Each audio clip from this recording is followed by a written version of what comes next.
Hey, what is going on, everyone? This is Dorrani and Dom from VG247. Dom, how are you, man? Yeah, I'm good, man. I'm good. All good. Good. So, you've been playing a fantastic game. It's actually my game of the year for 2021 that is now being released on PC, Monster Hunter Rise. I agree with you. It was one of my best of 2021 as well. Like, people kind of forget about it because it came out right towards the start of the year. So by the time all the big stuff comes out later, you kind of overlook it. But man, I put like hundreds of hours into that on Switch. Hundreds and hundreds of hours. You say people forgot about it at the start of the year. I forgot about it. When it came time to do the game of the year conversation. All that stuff was happening. I was like, oh my god, Monster Hunter, I can't believe I put so many hours into that, and then it ended up becoming my game of the year. So enough about the Switch version. We need to be speaking about the PC version that is releasing on the 12th of January. So soon. And I think the biggest question that everyone's going to be thinking about is, are you going to be making the swap permanently to PC from the Nintendo Switch with Monster Hunter Rise going forward? 100%, yeah. I'm switching. 100%? Oh my goodness. Okay, so Monster Hunter, I played a lot. I put a lot of hours into it, yeah. One thing I liked about the Switch version, I'm going to defend the Switch version a little bit here.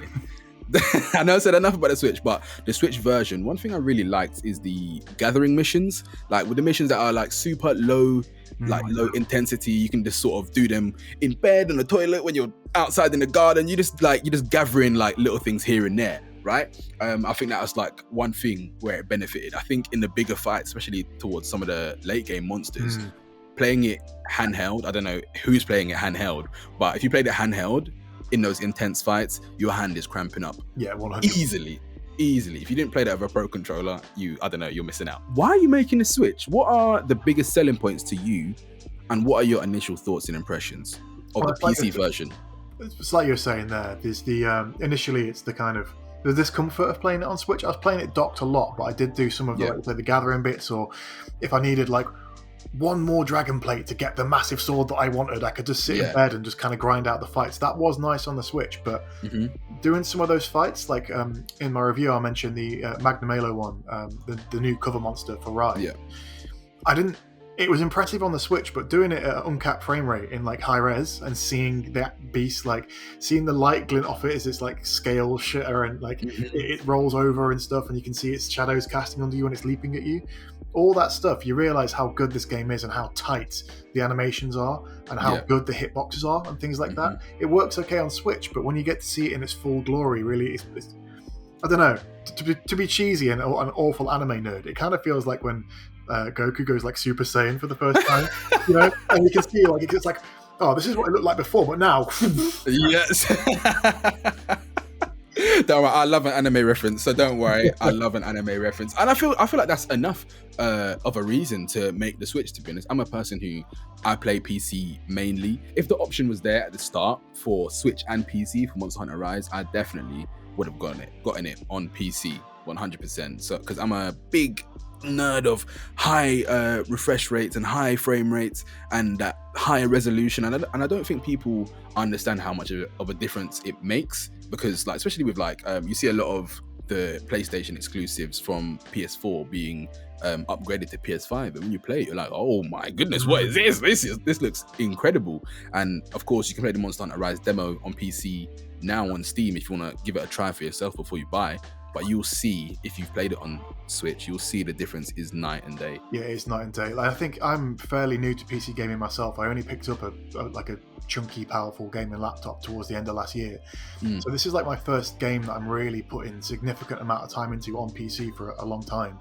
And like, yeah, I like the Switch, but it's not the most powerful console in the world. Its utility for being handheld and everything is great, but.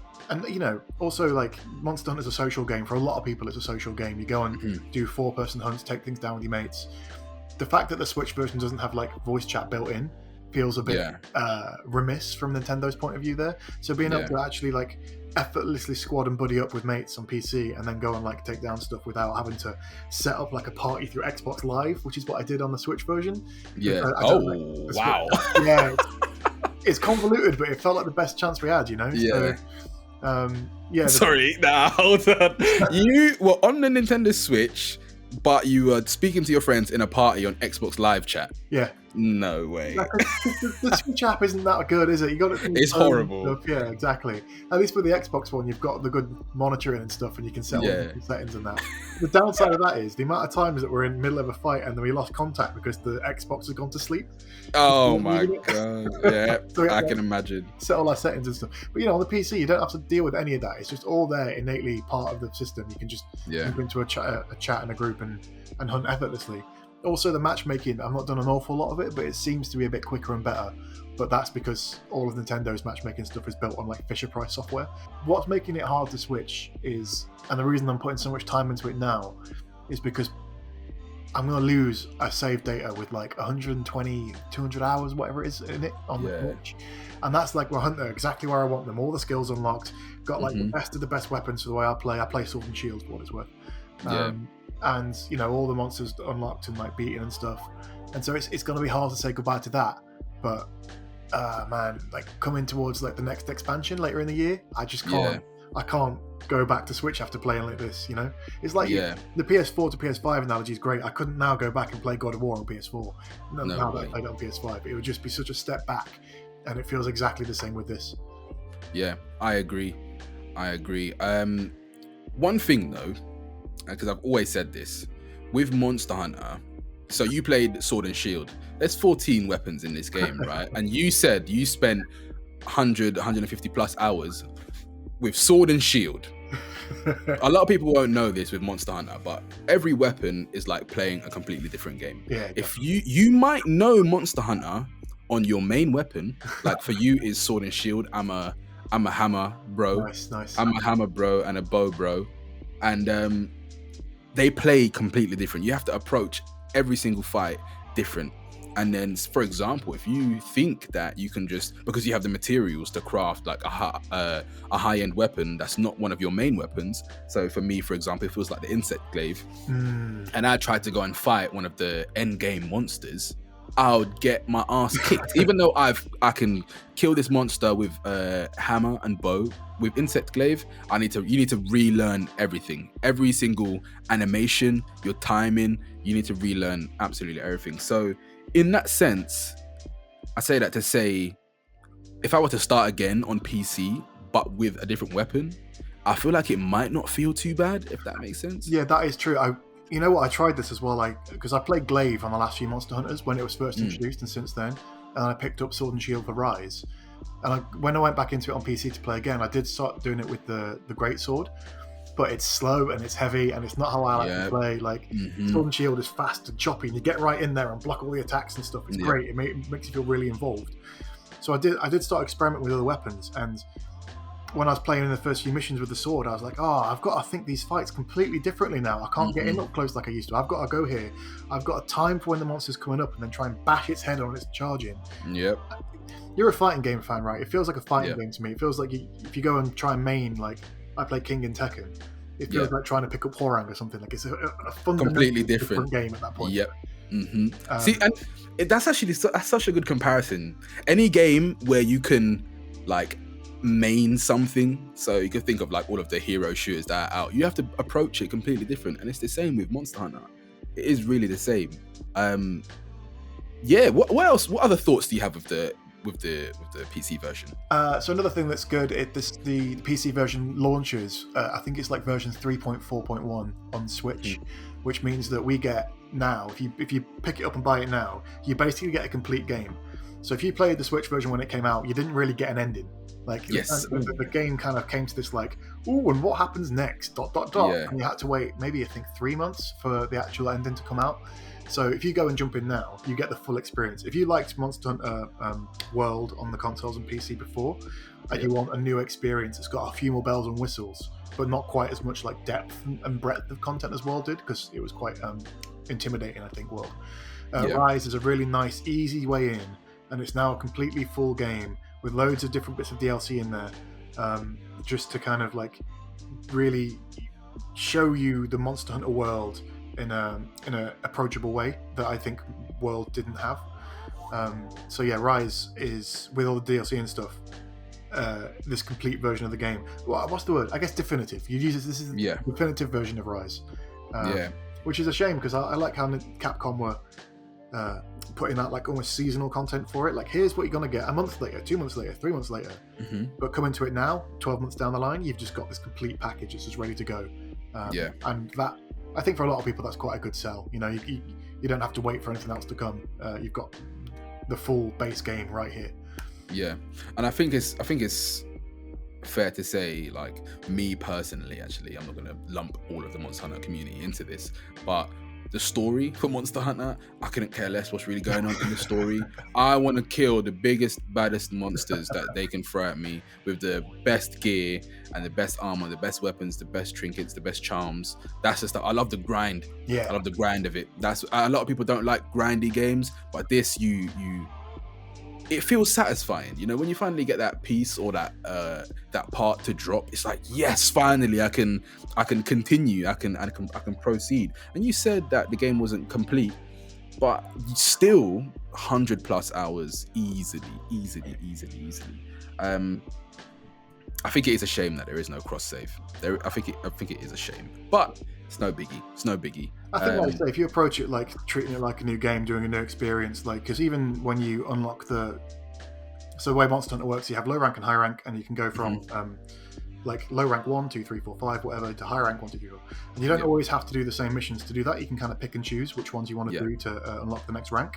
So the way I've been doing this is I've been hunting the monsters I didn't hunt quite so much in my Switch playthrough, and trying to, like, say, use different weapons or go in with someone that's using a ranged weapon. Usually we're all very melee focused, like me and my friends. So going in with someone that's doing ranged, it just gives you opportunity to try it out again. And yeah, it's a damn shame there's no cross save, because I really would like my old hunter back. I really would. Yeah. Like I'm progressing without it. But there are ways to make this game work for you on a second playthrough, especially because at this point, once you've played it a bit, you know how to go and make these fights last. You can do it in 10 minutes. The first time you play a fight, it might take you the full 50 to try and get something down. But when you've done it a few times, you can kind of blitz through the early ranks, get to the high stuff, and then start playing the game as it's supposed to be played, which in my opinion is Fashion Hunter. Dressing up the best, getting the best weapon. You gotta look good, man. You gotta look good. You gotta look good. And there's loads of the DLC stuff, and you said the seasonal stuff that comes in, so you can get like crossover gear coming in. I know there's been like Horizon stuff in the past. What else has there been? Mega Man? Was it Mega Man recently? Yeah, there's Mega Man stuff in there. I think there's some Street Fighter stuff where you can dress as Akuma, I think. My dog is currently dressed as Tails from Sonic the Hedgehog, because that is awesome, man. That is awesome. There's so much. There's so many options. I would say I am going to get it. Because I have a lot of friends who don't have a Switch, who have always been interested in Monster Hunter Rise, but never could.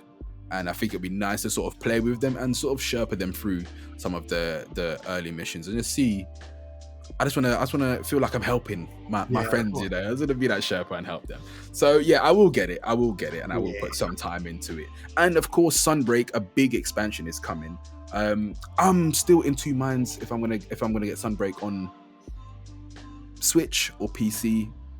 You say I don't know. Yeah. Jump in if you're gonna get it. Even if you're gonna try the demo, I think the demo's out now. It features a fight with Magna Milo and some of the tutorial missions, I believe. So you can go in and like kind of see what it does, see what your system can do on your PC as well. Because obviously everyone's got a different PC level, and it might just be for some people the same as playing it on Switch if it's not that they've got a particularly good rig.